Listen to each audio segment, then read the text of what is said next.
দুই বোনের গল্প ২০ নম্বর পার্ট নিয়ে চলে আসলাম আমার প্রিয় বন্ধুরা। টুনি বন্ধু এবং হলুদ পাখি বলল, এখন বলো বন্ধুরা, তোমরা কিসের খুশির খবর নিয়ে আসলে? তখন সঙ্গে সঙ্গে বলে উঠল রিতা, আমরা খুশির খবর নিয়ে আসছি। আমরা আবারও সবাই মিলে পরীদের রাজ্যে যাব। তোমরা কি যাবে বন্ধুরা? তখন টুনি বন্ধু এবং হলুদ পাখি বলল, হ্যাঁ অবশ্যই আমরা যাব। আমরা তো এই খবরটা শুনে অনেক খুশি হয়ে গেলাম। তোমাদেরকে অনেক ধন্যবাদ। তো আমরা কবে যাব বন্ধুরা? তখন বলল, আমরা এখন যাব না, যদি পরি বন্ধু আসে আমাদেরকে নিতে তখন যাব। যখন আসে তখনই আমরা সবাই যাব। রিমা বলল, এখানে তো তোমরা খুবই আনন্দ করতেছিলে, আমাদের কথা কি তোমাদের মনে পড়েছিল? তখন টুনি বন্ধু আর হলুদ পাখি বলল, হ্যাঁ অবশ্যই মনে ছিল। আমরা অপেক্ষায় ছিলাম, হয়তোবা তোমরা আসবে, তাই আমরা আর তোমাদের বাড়ির দিকে যাইনি, এখানেই তোমাদের অপেক্ষায় ছিলাম। তখন দুই বোন বলল, হ্যাঁ আমরাও এখানে কখন আসব ওই অপেক্ষায় ছিলাম।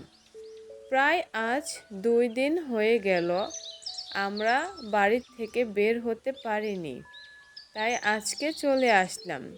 তখনই এখানে উপস্থিত হলো পরিবন্ধু।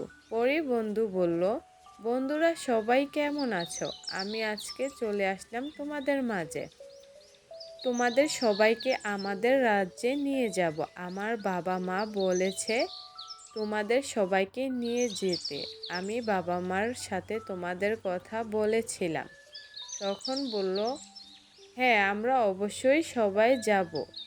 তখন পুরী বন্ধু বলল, চলো তোমাদের বাসায় যাই, তোমার বাবা মা তোমার দাদুকে নিয়ে যাব, সবাইকে নিয়ে যাব আমাদের রাজ্যে। তখন বলল, হ্যাঁ চলো। তখন চলে আসতো তাদের বাড়ি। তাদের বাড়ি এসে তার বাবা মাকে বলল, আপনারা আজকে আমার সঙ্গে যাবেন আমাদের রাজ্যে।